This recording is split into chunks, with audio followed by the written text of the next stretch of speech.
All right, good evening, good night, good morning, good afternoon. Hi, everyone. Thanks for coming to class today and testing out this little trial with me. You all should tell me how you'll feel like it went after class, all right? We're not going to spend too long. I'm aiming for this to be about 30 minutes or so. Yeah. So let's pray and begin. Dear Lord, thank you for bringing every one of these students here to class today. Bless Janessa and Jediah and Russell and Elon and Leon. Open their minds that they'll be able to absorb, most importantly, retain and replicate all the information that I'm about to say or teach to them today. Bless them, continue to keep them safe throughout this pandemic, them and their families, and everyone represented here. In Jesus' name we pray. Amen. All right, guys, how you all doing? As I pull up my little slidey slides, I know you all can't answer me, but I hope you all good. Hope you all had a good New Year. New Year? I guess I would have spoken to you all about this in the class previously. But anyway, let's begin. So today we're going to deal with moles and gases. And of course, we're dealing with moles and gases because we're on the topic of moles. So let's deep dive into it, right, for a little while. So we're dealing with moles and gases, and more specifically moles. And whenever you think moles, you think Avogadro, right? He was the guy who came up with the 602 sextillion particles in one mole. That guy, his name is Avogadro, and he came up with a law, of course, for gases, right? So Avogadro's law, it states that equal volumes of gases at the same temperature and pressure contain equal numbers of particles. So imagine with me, let's say I blow up a balloon with oxygen, and then I blow up another one with hydrogen gas, and then I blow up another one with the helium gas, the gas that makes the balloon float, the one that's when you suck it out and you swallow the gas, it kind of changes the pitch of your voice and it makes it kind of squeaky. That gas, let's say I blow up all 3 balloons with those gases, right? Equal volumes of it, and I have it at the same temperature and pressure. Avogadro is saying now that that balloon would have the same number of particles as the other two. Same number of particles. So oxygen will have the same number of particles, so would hydrogen, and so would helium. Yeah? And he also said that it needed to be under the same temperature and pressure. Now, there are 2 standard temperature and pressures that we deal with in chemistry. One is room temperature and pressure, and one is standard temperature and pressure. Now, a while ago when I was in Form 5, my friend told me that RTP, or room temperature and pressure, meant raise the party.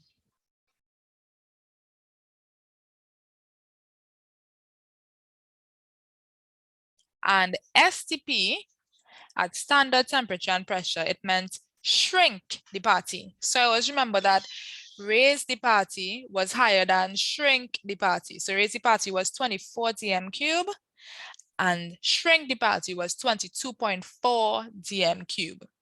So I'm saying this, if there is a set volume under room temperature and pressure, and there's another set volume of a different element under the same room temperature and pressure, they would have equal numbers of particles.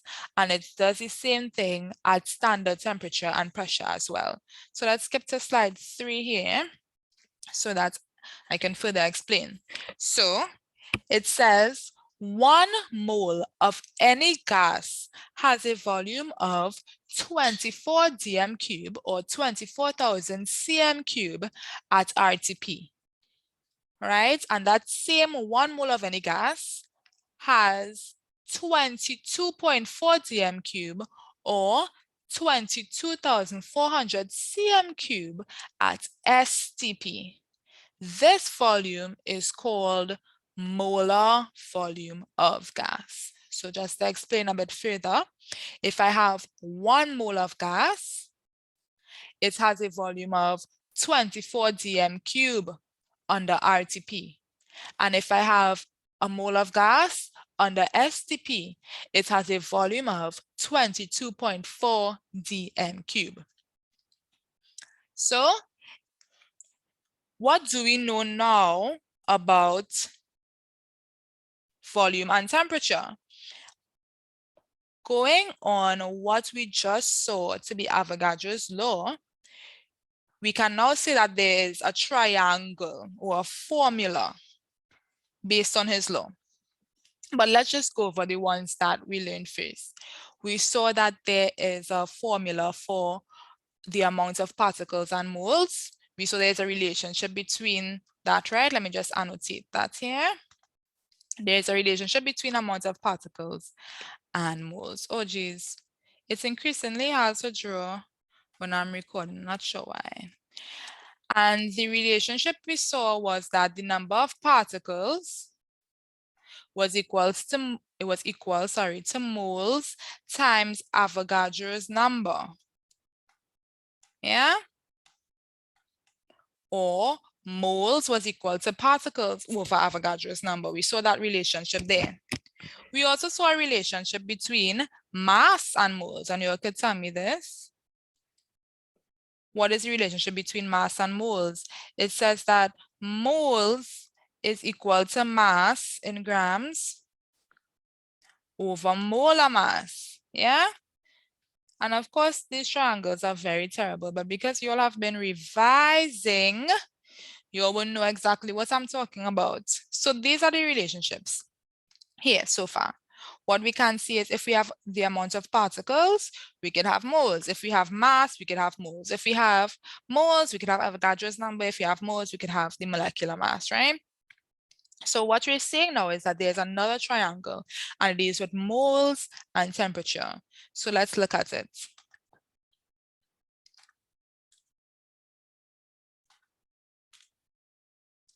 This is the new triangle here. So it says the volume of gas in dm cube is equals to the moles of gas by 24.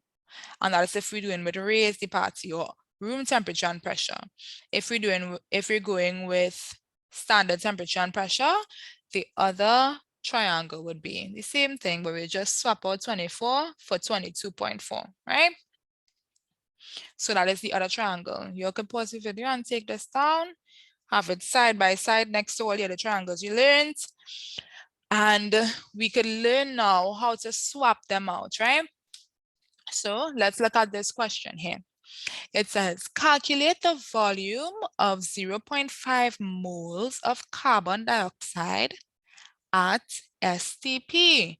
Now let's look at the triangle. So it says moles equals volume of gas divided by the temperature and pressure, whether it's RTP or STP. This time we're looking at STP. So let's look down at this triangle here, okay? So 0.5 moles of carbon dioxide multiplied by STP is supposed to give us the volume of gas. And they're asking for the volume of gas. So let's do that. Let me pull up my calculator. Oh my gosh, Leon, I finally got to download, well, Leon and Janessa. I finally got to re-download my calculator here.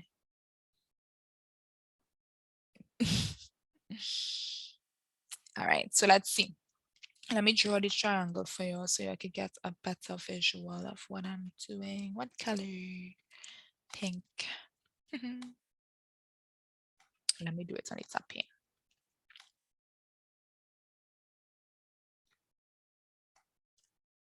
Right. So pay attention because the next slide you'll have some questions for you to do for me, right?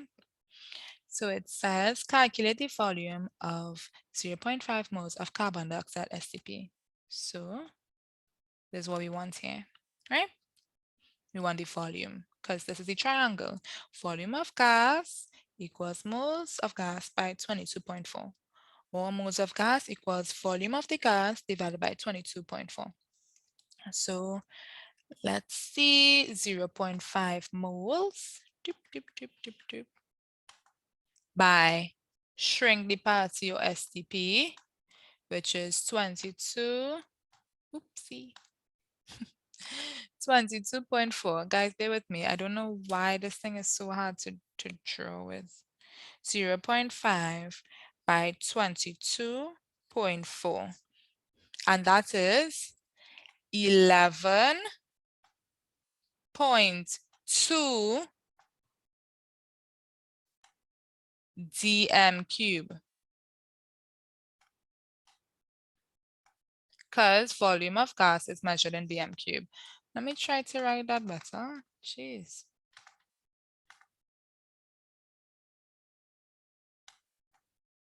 So that's 11.2 dm cube. Yeah. So that's the answer for this one. Calculate the volume of 0.5 moles of carbon dioxide. So it doesn't matter. Remember, I was saying it does not matter the gas. So you're not going to go ahead and do any molar mass conversions, nothing. They could have had what? Calculate the volume of 0.5 moles of oxygen. They could have had any gas here. All you have to do is go to the triangle and multiply your moles by your pressure and temperature. If they ask you for RTP is this, if they ask for STP is this, and you get the volume. I hope that's clear. All right, now the second question is it says, calculate the number of moles of hydrogen that occupy 6 dm cube at RTP. Now, let's draw that triangle again. Let me see if I can get my mouse and if I can do it better like that. Hold on for me, guys.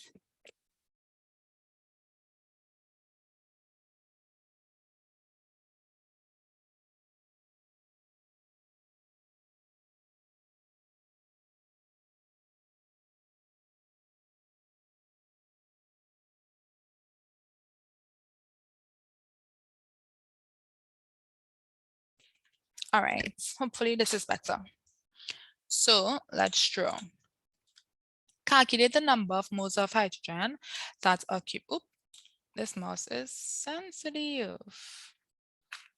It's a real girl. Okay. Wow.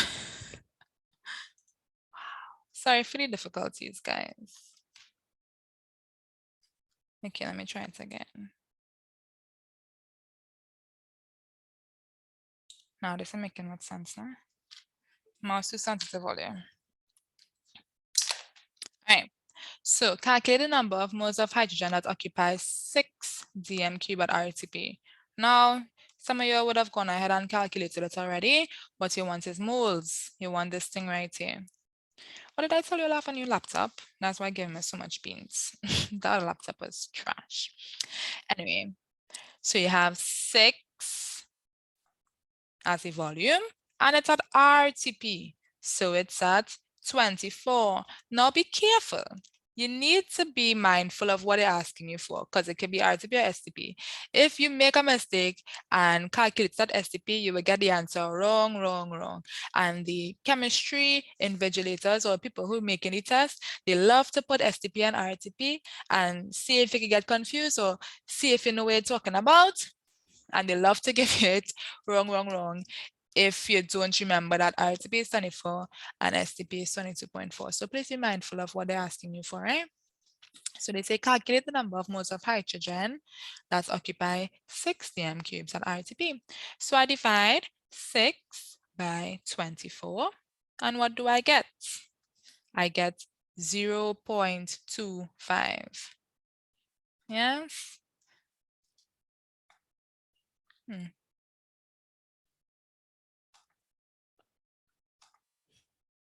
0.25 moles.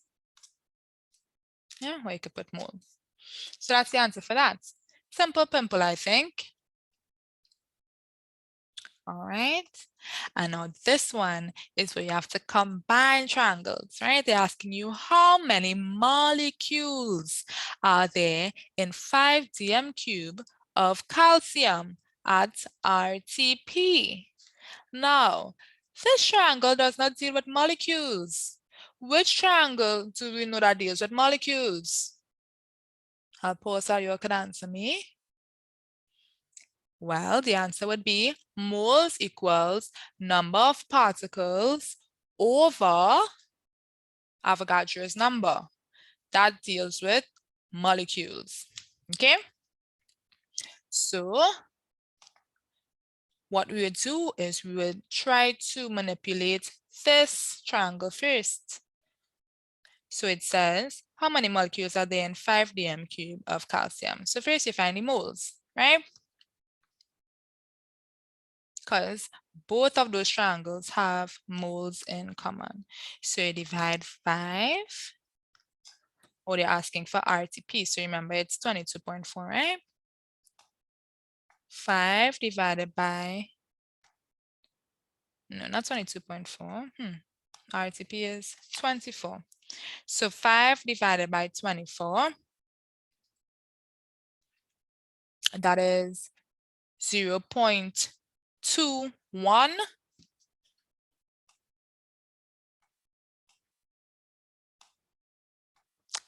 Bro, what is going on? The answer is 0.21, right? That's the number of moles. They do not want number of moles though. What they want is molecules. So now what I must do is go into my other triangle that deals with molecules. And that says moles is equal to number of particles over Avogadro's number.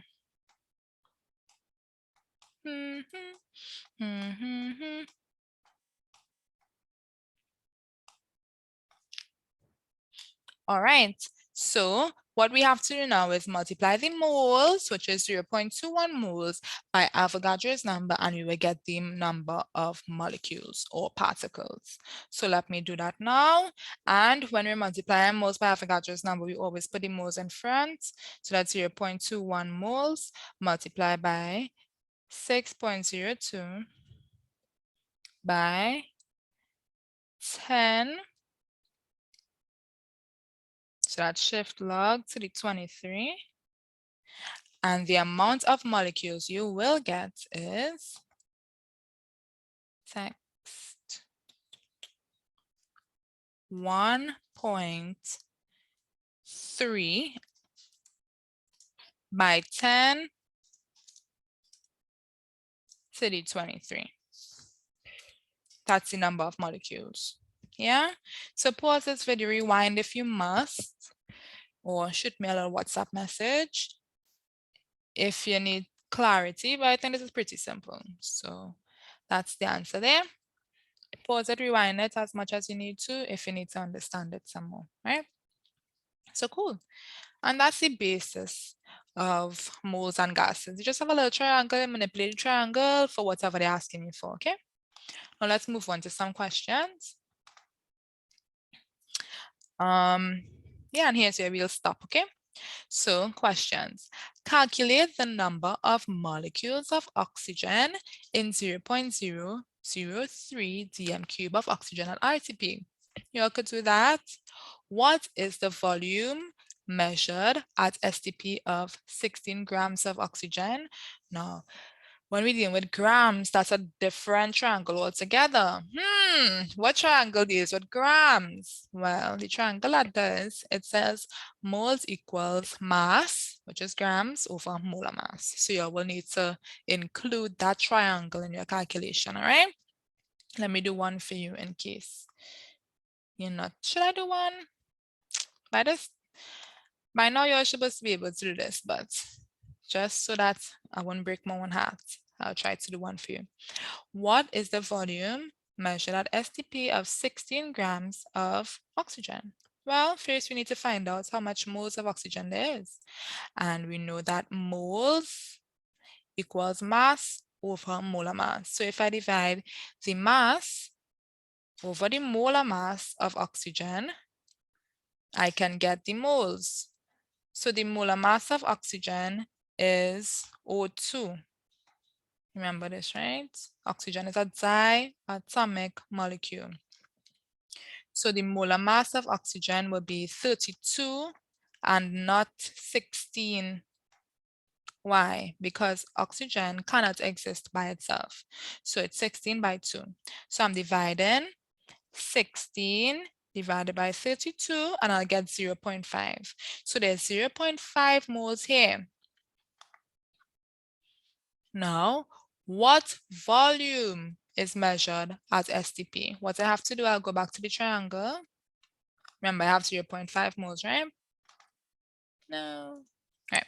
So I have 0.5 moles at STP. So that's 0.5 multiplied by 22.4. And that gives me 11.2 dm cube of oxygen. Yeah. All right, number 3 says, what is the volume at RTP of 2.5 moles of sulfur dioxide? I was kind enough to give you sulfur dioxide's formula. Now you need to go and manipulate some triangles to figure that out. What is the mass of 48 dm cube of oxygen at RTP? You could figure that out. How many molecules are present in 3 dm cube of nitrogen dioxide at RTP? Nitrogen dioxide is NO2. You're supposed to know that by now. You can manipulate some formulas through that. And this is a little advanced question here, so I can explain this to you. It says 2 grams of a gaseous oxide of carbon occupies a volume of 1.09 dm cube. Now, there's a gaseous oxide of carbon. That means it could be carbon dioxide, or it could be carbon monoxide, but they're saying it's a gaseous oxide. We don't know which one yet, right? What would be the difference between the gaseous oxides of carbon? Well, carbon monoxide would have 1 carbon and 1 oxygen. So that would be 12 plus 16. Carbon dioxide would have a molecular mass of 1 carbon and 2 oxygen. So that would be 32 plus 12. So the difference is the molecular masses of the 2 compounds, right? So 2 grams of a gaseous oxide occupies a volume of 1.09 dm cube at RTP. So what we could do first is find the moles. So you divide this by what you need to divide it by RTP to find the moles. When you do find the moles, now you have grams and you have moles. So it could give molar mass. So they're saying identify the mass of 1 mole of this compound. And then they're saying identify the compound. So when you divide the grams by the moles, you'll be able to get the molar mass, which is this answer. Remember, molar mass is the mass of 1 mole of any compound. And by knowing the molar mass, you can tell me if this is in fact carbon dioxide or carbon monoxide. Yeah, so come to class next week, Wednesday, with these answers for me, and we can get moving, all right? All right, gang, thank you so much for being here and being attentive and doing my work and coming to class with it correct on Wednesday. Bless you all. Have a good day.